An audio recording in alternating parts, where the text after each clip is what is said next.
that atmosphere and that win? Yeah, it was good. It was huge for the team. It was a big rally around 1 through 9, and even the pitchers, coming up in big spots, shutting that down. Suarez, you starting off obviously battling through some innings, but being able to get us in a position to win. Obviously hitting key hits, key at bats, homers, and just to put pressure on their pitchers. I think that's the biggest thing. Taking good at bats and counts and all that. Then Suarez coming in to shut it down. Huge innings for him. I think when you come in with no outs and you got to make pitches, it's a lot of stress, and then to flip that onto the next inning and be able to shut it down is huge. And then Nick coming in, and then being able to obviously get the 4 outs is it's a do or die. You can't go home with a 0-2, right? You got to get those wins. So to be able to split on the road and take it home, ultimately that's what you want to do, right? You want to put yourself in a position to almost have that home field advantage to where you can control your destiny here at home. Bob said in New York, he talked about, you two had talked about the possibility of getting more than 3 outs at some point in the postseason. What was that conversation like? Yeah, we feel it out. That's ultimately the communications of this job, and this is why we play, is to go to the World Series, and you save your best bullets for the end. You don't want to waste them out during the season. Obviously, you got to get to playoffs, which that takes a lot of games throughout the season. But this is when it matters. This is when you gotta pull out all the cards to do it, and sometimes you got to go a little bit more. So that was just the communications that we had throughout. So even if there hadn't been the conversation you were anticipating at some point after the regular season was done in the postseason, there's going to be the possibility of pitching more than an inning? Obviously a lot goes into that, but obviously the communications Ruben, Bomel, and I had, I think ultimately we knew what we needed to do and what we thought would be best, and I think at the end of the day it just comes down to communication. Who initiated the conversation about possibly getting more than 3 outs? Did you go to the bottom and say, hey, I'm available for this, or they come? No, it's just a mutual thing. They came up to me and asked me.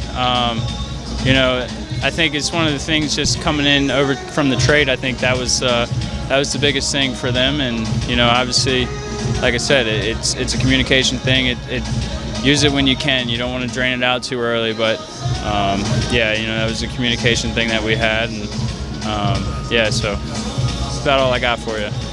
What are your impressions of Robert Suarez so far? I know he was kind of a relative unknown before this season, but in 2 months you've been around him. He's a beast, man. He works hard, and he knows what he's doing up there. And I think, obviously, when you throw 101, you'll be able to live in the zone with that, and then be able to throw a changeup that he has off of that. You get some ugly swings on that changeup because you got guys sitting for that 101. So it's been awesome to watch him and just watch him do his work and go about his business the right way. And that's something that you feed off of too. It's like you use that momentum that he brings to the game, and you just feed it into yourself. What was it like to be an early spectator for that game last night? Just the back and forth between the two teams. Yeah, that's what playoff baseball is, right? It's never easy. It's always going to be, especially a team like the Dodgers, you're going to always have that back and forth, and it's limiting the damage when you can, and rallying when you can as well, and using the momentum in your favor. What was that feeling like coming out in the 8th inning in a high-leverage situation? What was that vibe like at Dodger Stadium? A little goosey, but I'm kidding. It was good, man. I always love going out there. Obviously the atmosphere that Dodger Stadium brings. I always call it a little chaos. Just super loud, super in your face. It feels like, but that's, as a pitcher, as a baseball player, that's the moment you live for, right? You don't want to get too big in that moment, but you use it to your advantage. What do you expect it's supposed to be like tomorrow night? Pretty crazy. Just going into the end of the season, going for that playoff spot. It was loud, so I can only imagine it being 5 times louder than what it is. But this place is going to be bumping for sure. Somebody from the Padres bullpen, were taxed on capturing the goose. Who would it have been? You're the closer. The way that thing was moving around the field, it looked like it was a little tough job, but we had team effort probably.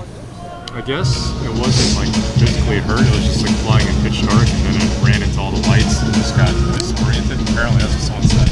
I don't know. It looked like, for me, I'm not an expert or anything like that. It looked the way it was flying and kind of going down looked like it was a little hurt in the legs, but I don't know. I could have been wrong, but yeah, the way he was trying to get out, he's like, yeah, I ain't getting out of this place, and he's just kind of settled down behind home. But have you ever seen a goose on a field in a baseball game? Not in the baseball game like that, no. At least not in the big league stadium. Maybe in the backfields, right? Like, I think it was kind of funny though, because like, you know, as I'm running out, you got this goose flying around, and the fans are cheering. I'm like, appreciate y'all. Thanks for cheering for me. But obviously, it was for the goose because it was. I mean, he was just making his moves around the field. So. Are you surprised that they didn't stop the game to get rid of it? I actually didn't realize. I was warming up, so I didn't even realize he was in the field while we were in the middle of the game. Like I didn't. Martinez said he thought it was a streaker when he first started the check. Yeah, I had no idea. Like I said, I'm back in that corner, so you don't see anything really. But